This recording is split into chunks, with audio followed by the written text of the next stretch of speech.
May the peace of God, which goes beyond our mortal understanding, continue to be with you. This is AYM Frequency, and my name is Gideon Highlander.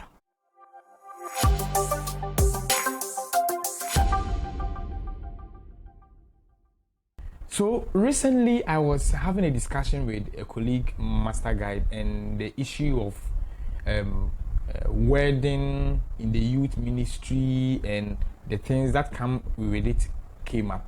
And so we discussed at length, and I thought of doing a full video on some of the things that we talked about so that we could share this knowledge with the rest of the AYM members. So today's topic is about the do's and don'ts with AYM wedding. The do's and don'ts with AYM wedding. You see, marriage ceremony is a public gathering. It is a very important religious event in the Seventh-day Adventist Church and in all Christendom. If you are marrying, it is a good thing. Besides, our Lord and Savior Jesus Christ was even invited to a wedding ceremony or a marriage ceremony in Cana. A wedding ceremony. That means that Seventh-day Adventists Seventh-day Adventists endorse our youth members marrying. And it is a delight that young people who work and serve in the youth ministry marry, and they would want to wear their uniform. But the fact that you are an active youth member does not mean that there are no rules and regulations regarding what you can do and what you cannot do on the day of your wedding. In fact, as written in the Bible, that in the time of ignorance, God will wink at. Some years ago, there were no properly formulated and documented laws or regulations or policies governing our uniform. By the grace of God, at the just ended Pathfinder WAD Kampuri, that is the West Central African Division Pathfinder Kampuri, we launched the WAD uniform policy, which came into force right after the Pathfinder Kampuri. And the uniform, there is a provision for wedding. So I would want us to, go into the policy. Of course, I'm actually doing a full video on the uniform policy. I'm almost done. I just want us to concentrate on the wedding aspect briefly in this video. So, in the wedding, this is what the policy says. Master Guide staff jacket, and under that, wedding ceremony with the uniform. Special uniform and exclusive for wedding. This uniform will be worn only once and exclusively on the day of the wedding. The Master Guide, who is active in the local Pathfinder club or youth ministry, may request in written authorization through the local directorate of the church, which will be sent to the conference and union. The necessary documentation must reach the union up to 90 days before the ceremony. So, the policy is that if a Master Guide wants to wear a uniform for his or her wedding, coming into force of this policy, it means that one, that Master Guide must be an active member of the youth ministry in his or her local church. Now let me explain that part very well. It is very important. When we say you are an active Master Guide in your local church, I'm stressing the local church because there are so many Master Guides who are not active in their local church, but they are active in the district. Yes, it is possible. It is possible for somebody to be inactive in their local church, but well known in the district or in the conference. They are moving around, moving about, busy. Nobody knows what they are doing. Everybody knows them in the conference to be wearing uniform, moving about. But their main first obligation, their main first love, which is their local church, they are not active, because it is your local church that will give you permission, that will certify, that will recommend you to go for the master guide course, so that you come and impact the local youth ministry, the local junior club, i.e. the Adventist club and the Pathfinder club. So how can you be active in the district and not active in your local church? That is, you are not doing anything to help your local church. The only answer to this is that maybe you are the district, you serve at the district level, and for that you don't get time for your local church.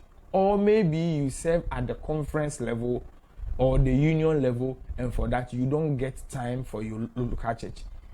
Aside this, you serving at the conference, the union, the division, the general conference, or the district, any master guide must have the full time to serve and work with the local church.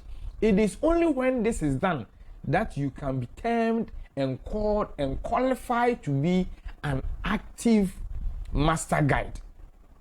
The activeness starts from the local club level before it moves to the other levels. So the policy here states that you must be a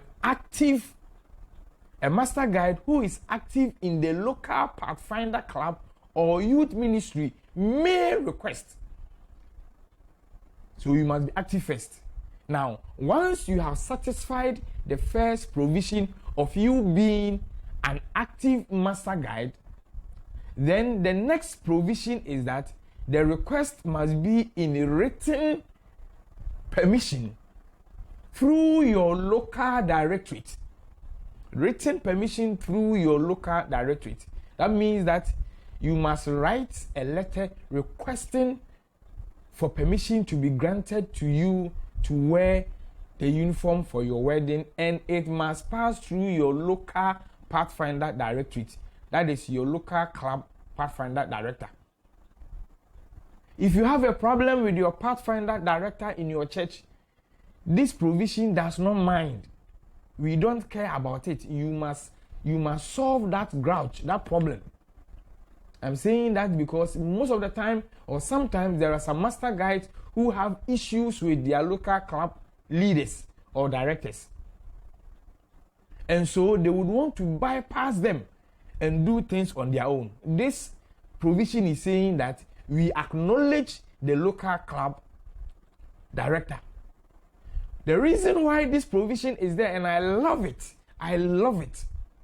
the reason why the process starts from the local club director is that he will first verify and certify if you, that master guide who is requesting for this permission to wear the uniform for your wedding, is even active or not.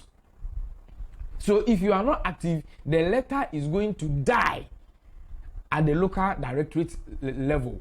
Why? Because he or she, the local club director, will have to forward the letter to the conference.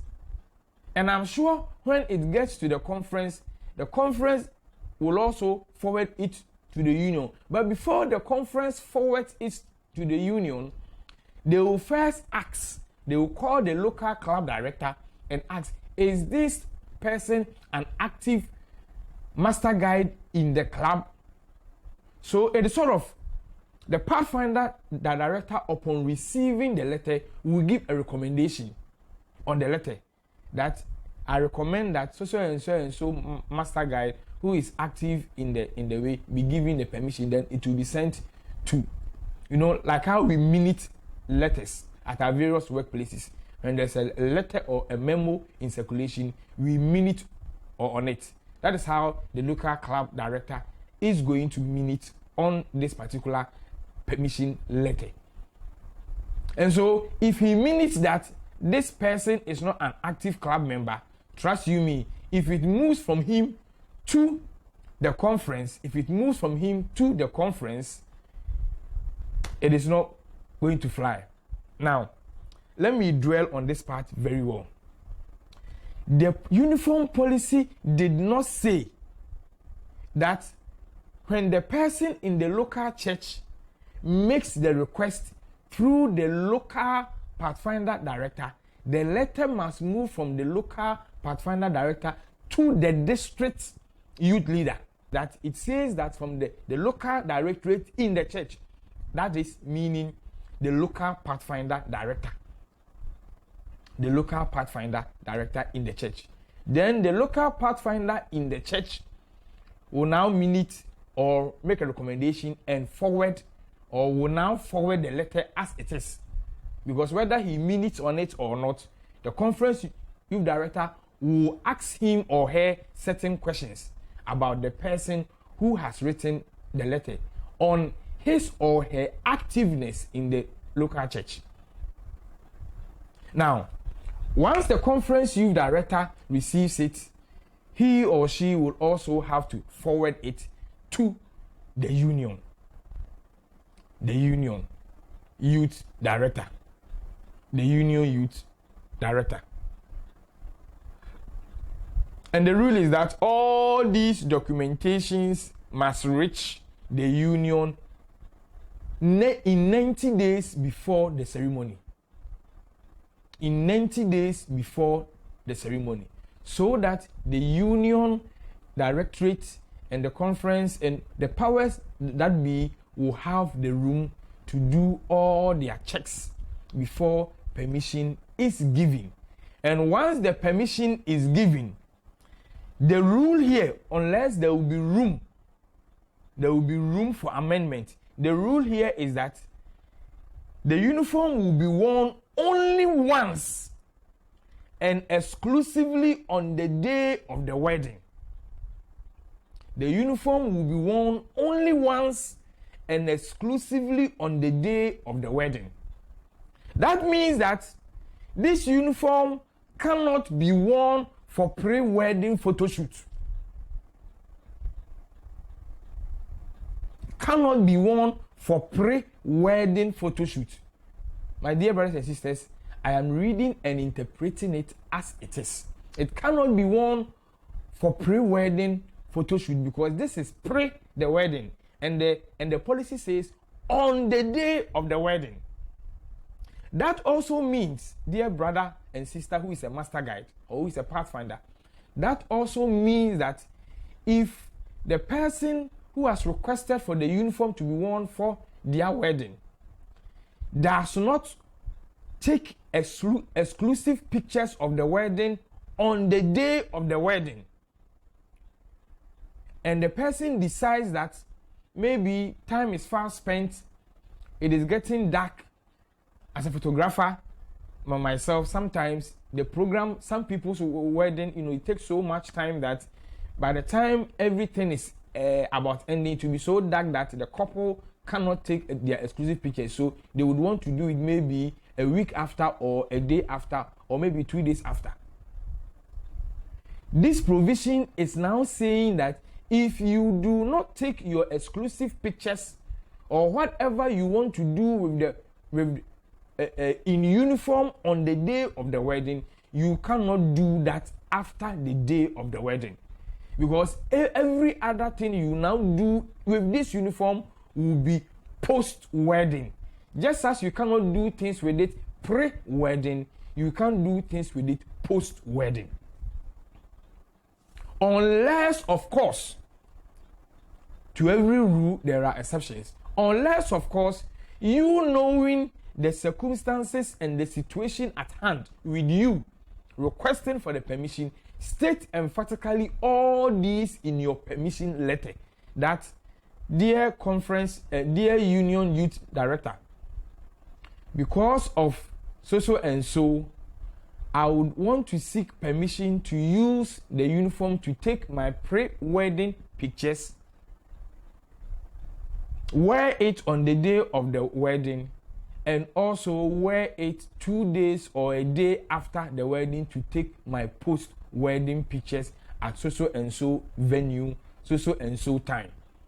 So that once the permission is granted, the permission letter covers and makes you immune to anything that can come after you for breaching the policy rules. That means that you have been permitted to wear it pre, during, and post. I believe we are getting there, and I believe we are understanding what it says.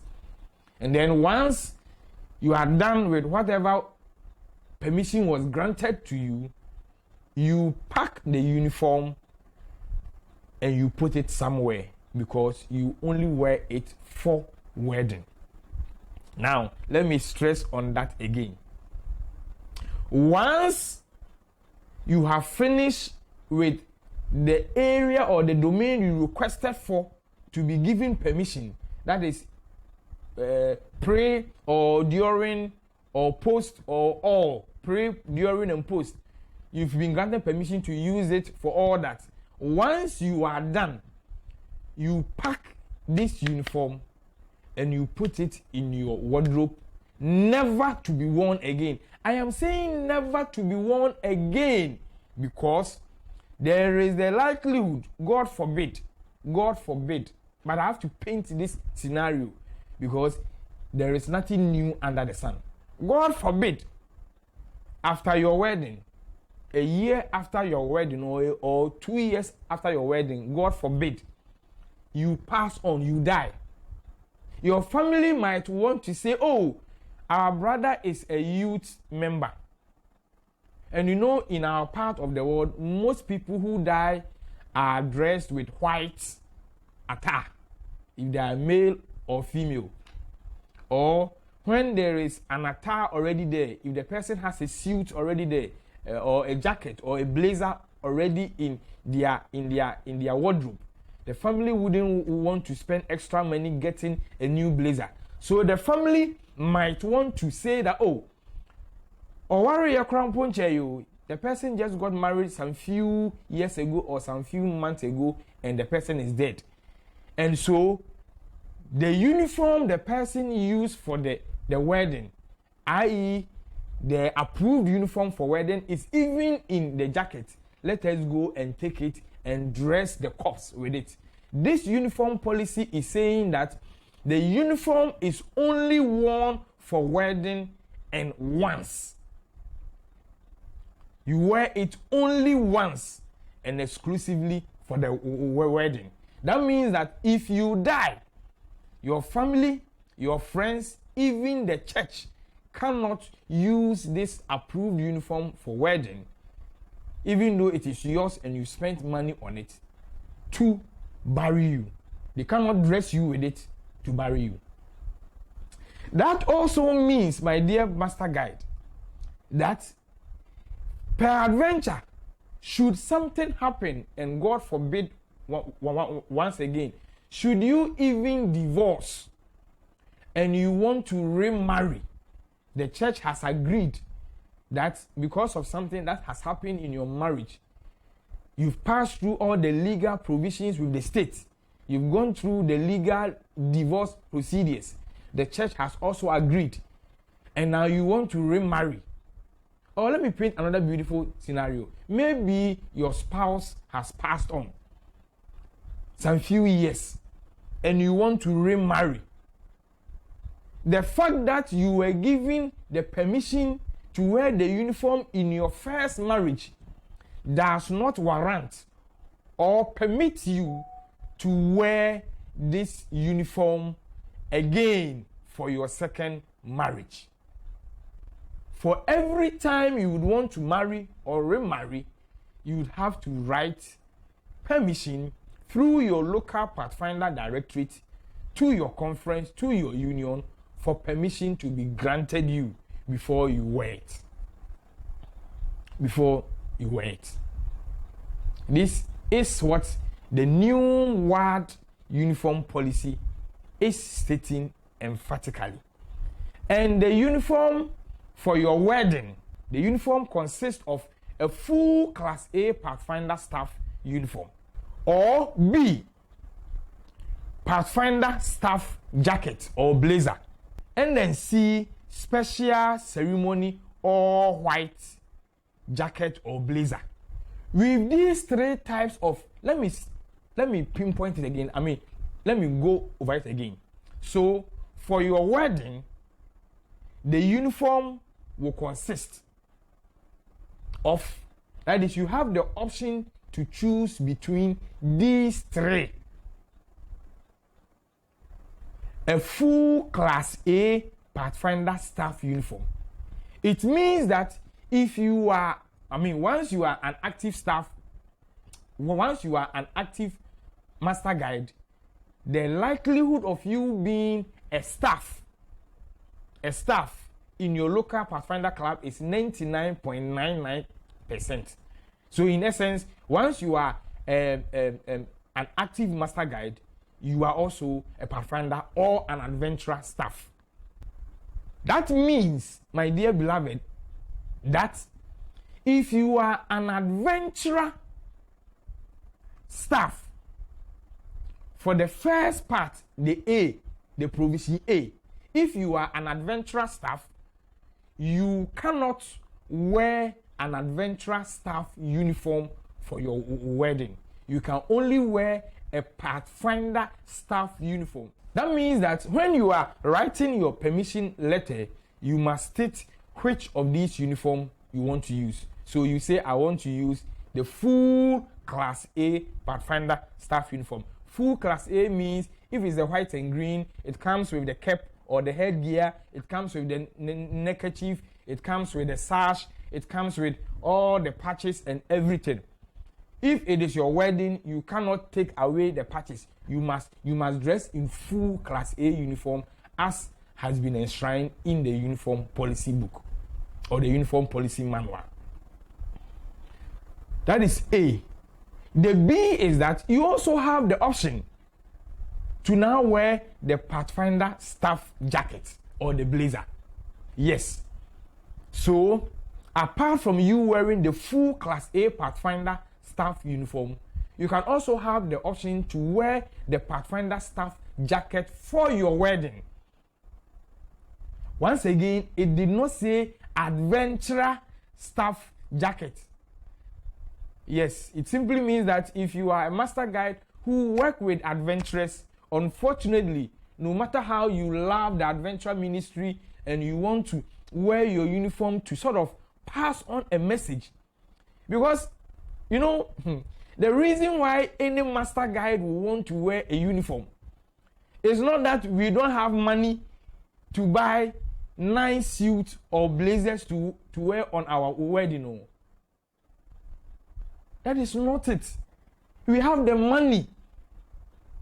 Besides, the Pathfinder staff jacket, the blazer, the one that most of us wear here is imported. It's bought from the American. It's bought from USA. It is very expensive. Equally expensive like any suit that we sell in any boutique, if not even more.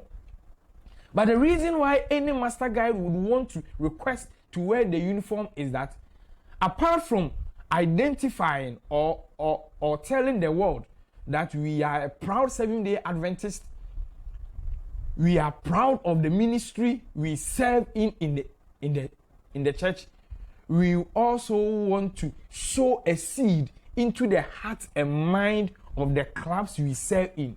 That is, if you are Pathfinder staff, into the minds of the Pathfinders, that once they come of age, they must marry in the church, and they must also marry people who are also youth ministry members so that they can help the youth ministry.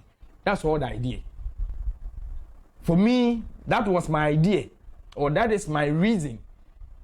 And other people who are like-minded, that is our reason why we want to wear the uniform. So that the Pathfinders we have worked with and have served all these years will know that we love the ministry, we love our church, we love God, and we also want to encourage them that they must be yoked with an equally minded person, i.e. an Adventist, i.e. a youth ministry member. And for that, this is a token or a proof of that mindset. Asa, and one know, unfortunately, going by the uniform policy here, and the categories of uniform a master guide can request to be worn on their wedding, it doesn't favor the adventurer staff. It only favors the Pathfinder staff. And then finally,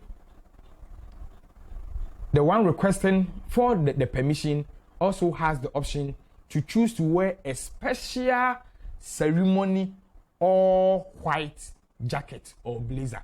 Now let me bring your attention to something you might not have thought about.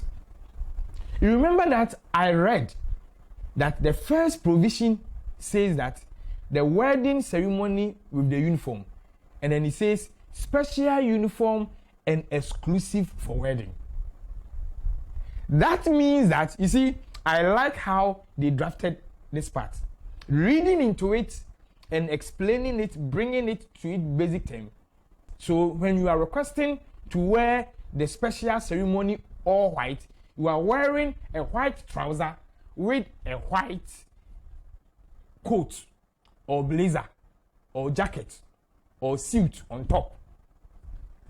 Now,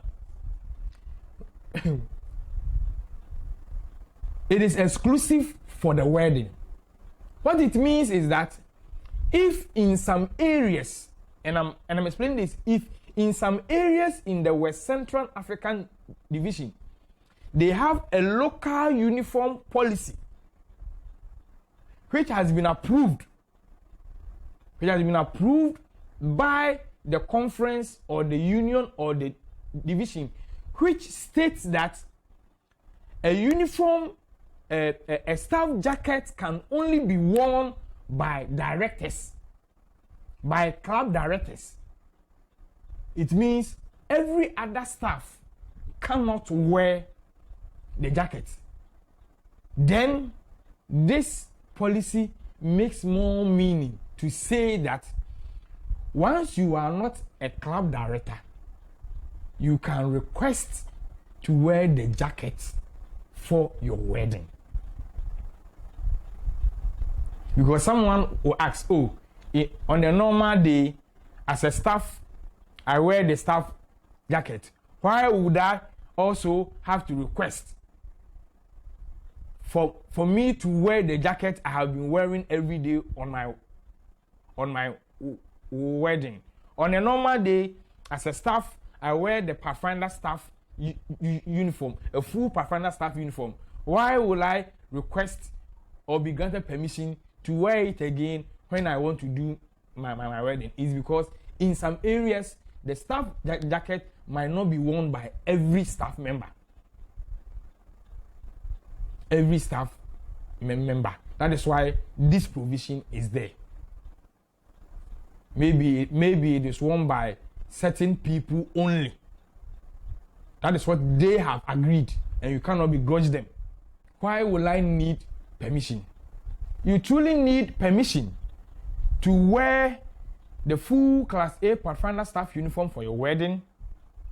You truly and honestly need permission to wear the Pathfinder staff jacket or the special all-white jacket. And all these three uniforms comes with all the full insignia used in the Pathfinder ministry or the Master Guide ministry or the Adventist Youth ministry. You need permission. Why? You see, there are so many people who call themselves Master Guides. There are so many people who are known as Master Guides, who are known as Seventh-day Adventists, who unfortunately forget themselves, forget about their church, the essence and the reason they being Master Guides when they are in festive mood, i.e. wedding. You see, I have been to a lot of Adventist weddings, a lot of Master Guides weddings who did not wear a uniform. But right after the marriage ceremony in the church house, they came out to host the reception and the sort of songs, the music they played to enjoy themselves, to entertain people at the reception was an eyesore. Yes, there are several instances like that. There are several instances where there are even master guides who did not request to wear uniform for their weddings, but engage the services of Pathfinders and the local club youth members to usher, because the idea is that they are youth members. They are youth members, so youth ministry people must help them. And again, they are even doing the ceremony close to the church, or at the church foyer, or at the church backyard. That after having done the marital vows in the church, they came out to play what we call Wly Songs, for it to be danced by Pathfinders in uniform to the clear, glaring view of people who have been invited to the wedding who are non-Adventist, and even those of us who are Adventist. And we live in the age of social media content. We live in the age of digitization. We live in an era where everybody can pick their phone and video. So imagine a master guide wedding or a church wedding where there is the reception going on and the song being played. Pardon me, I wouldn't want to discredit anybody, but a non-gospel song like a song by Shatawale or Stoneboy or Kwakese, or you name them, being played, and master guides and Pathfinders and other people who have come in their uniforms will be dancing all around. Trust you me, the number of phones that will record and spread on social media, it will be to your amazement. And the moment this is done, it has tarnished the image of the church. It has dented the image of the uniform and the ministry that provided the uniform. That is the reason why there is a need to seek permission. And I'm begging our conference directors, our local club directors, and our union directors, please, when such letters come for individuals who are requesting permission, proper investigation must be done. Because we in the local club, we know the caliber of people who are with us, who are serving as master guys. Some people can be active master guys. This is very important. Some people can be active master guys. But when it comes to events, they forget about themselves and would want to play songs that will bring the uniform and the church name to disrepute. We have seen a lot. Let's not try to be hypocrites. Yehun bebre, they are elder former pastors ma. But the wedding, the person is so excited, or the person does not see anything wrong. Say, sorry word, SDA wedding. SDA wedding. Now reception, the kind of enyoma obebono, it will blow your mind. Yes. Just as I'm saying we shouldn't be hypocritical. We know, and I know, that maybe in our individual homes, some of these worldly songs in quotes, yebo or yetie, no problem. That is in your home. But once you are coming to engage the services of a registered entity like the church, and it clubs, because the Pathfinder ministry or the youth ministry is the church-sponsored club, and everything that comes with it, they have all been gazetted and documented, which has legal occasions, then you go with the provisions of what the church says. Inti, sorry no, our stance is that ye ba sorry ye mosa anyom no ewa sorry. At church, we don't play worldly songs. That means that engaging or requesting for the master guide uniform to be worn for your wedding means that you are indirectly telling the people who are supposed to grant you the permission, i.e. the local directorate, the conference, and the union, that you want to operate and officiate and organize your wedding like a church ceremony or like a religious ceremony. And that means that if it is going to be a religious or a church ceremony, only church or religious or gospel songs can be played there. Timisremo, our directors, do your investigations very well. Come down to the local clubs. We know them. We know them ourselves.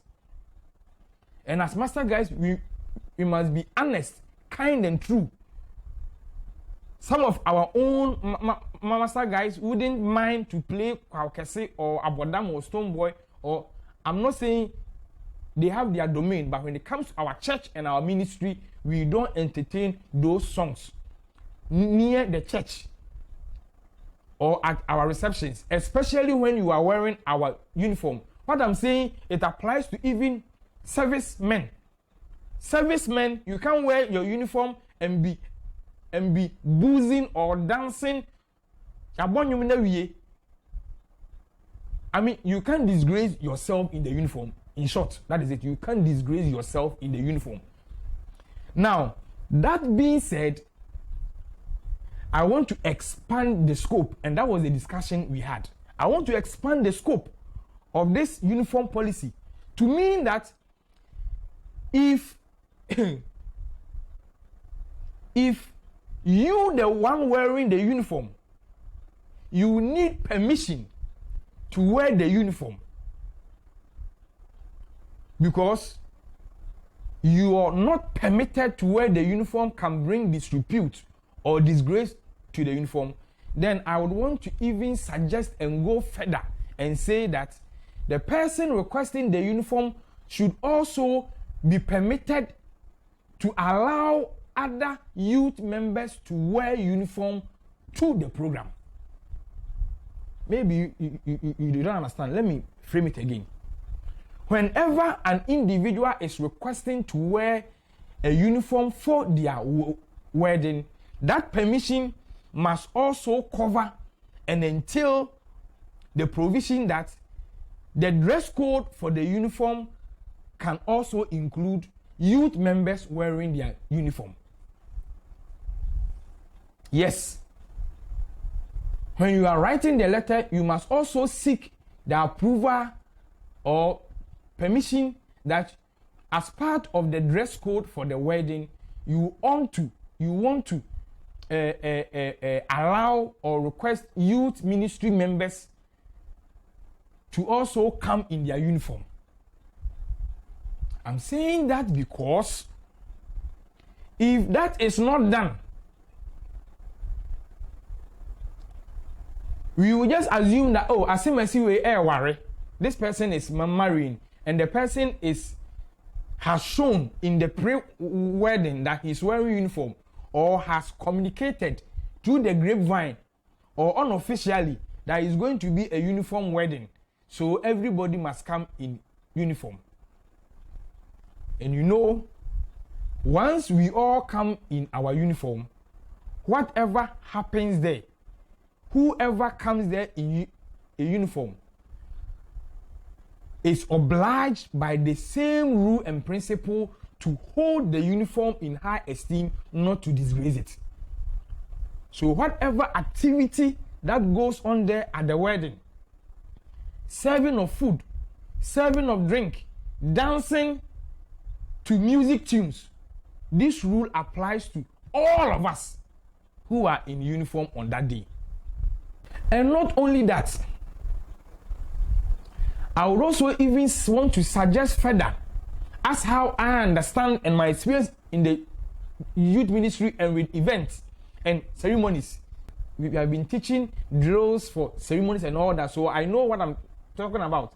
I would also want to suggest that it is not only permission that should be sorted for the uniform.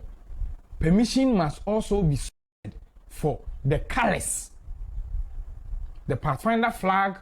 If the person who wants to use colors, any of the club flags, other than that, then you can do what others do. You now do your own color or flag for the wedding. Guidance, you now design your own custom-made guidance. That means that you are not using the official guidance or the official flags of the church, because usage comes with rules. So if you have not sought permission to use them, then you will be honest and true to yourself and make your own custom-made guidance, custom-made flags for your special events. It is allowed, because permission has not been granted you to use the flags, and you still want a flag item in your wedding. So you make your own. But other than that, if you want to use the Pathfinder flag or the Master Guide flag to troop, to make a parade, if you want to cross guidance, and it has the official emblem of the youth ministry, all these accoutrements that you want to use, permission must be granted you. Other than that, Charlie, ya nyane saa. Enema yebehu no. And I'm saying this because we live in this age and time where people are so quick to take their phones to snap and post things on social media. Before you realize, it will be trending. Anna, so and so church. You will say youth ni bi worry. Na wo hwe asabi pa Master Guide for na Pathfinder for na dia to so a omu kura Pathfinder flag any enyuma yeba. We will only go and watch the video, and enyum no is not Yesu kan ho. Enyum no is not a hymn. Enyum no is not any song belonging to the gospel domain, whether Adventist gospel artists or non-Adventist gospel artists. Ebe no neye enyuma enye gospel. So please, to prevent all that, you will need permission. And wrapping up, my dear Master Guide, no matter how excited you are, I beseech you by the mercies of God, once you've gathered the courage to write a letter through your local club Pathfinder director, to your conference youth director, to the union director, 90 days before your event, you are bounded by the law of God. You are constrained and compelled by the love of God, that whatever song, whatever activity you are going to engage in on your wedding day, with the uniform and anything that comes with the youth ministry, will glorify God. I am begging you, don't let your wife and your groomsmen dictate to you that yapon sorry, about reception, so here there we can play any song. Don't let your husband dictate to you as a Master Guide wife who has made this request. Don't let your bridesmaid or your groomsmen, don't let your cousins or your nephews or your mom or dad, you as a Master Guide who love and is compelled by the love of Christ, who knows that we are Master Guide because we are helping serve the young ones to lead them into a loving, saving relationship with Jesus Christ and help them embrace his call to discipleship. We are making them disciples because we are disciples of Christ ourselves. Know that song, know that day, that 1 hour or that 2 hour or 3 hour or 4 hour event can be a seed you sow in the heart and minds of people. And I want to use this opportunity to say thank you to some master guides that I have been to their wedding. I've been to a master guide wedding where they shared great controversy. They shared steps to Christ on the wedding day. Beautiful. Because they understand that weddings are ceremonies to sow a seed in the heart. Weddings are evangelistic platforms. That is the reason why you want to wear the uniform. Weddings are not only your day, as our sisters will say, as for wedding day, it's my day. No, it's not only your day. That day is the day of Christ.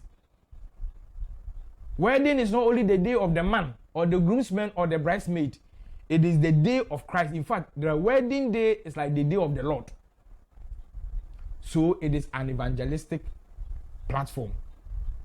So if a wedding is an evangelistic platform, then you should be careful the sort of songs you play. You should be careful how you even dance. And if you have been granted the permission to wear the uniform or use anything about the youth ministry, then you should be careful the activity you do, because it is an evangelism. I would like to end here. Please type in the comment section what you also think. If you know something extra, please type there. Let's grow our knowledge and our understanding. Like this video, share with a friend, share with somebody who is about to get married, so that they know the right thing to do even before they begin the marriage process. And continue to pray for me and the AYM Frequency, team. May the peace of God continue to be with you. May the banner of Christ be on you and your entire family. And as we wait for the second advent of our Lord and Savior Jesus Christ, let us continue to do our honest part. Let us share the gospel, the Advent message to all the world in our generation. God be with you.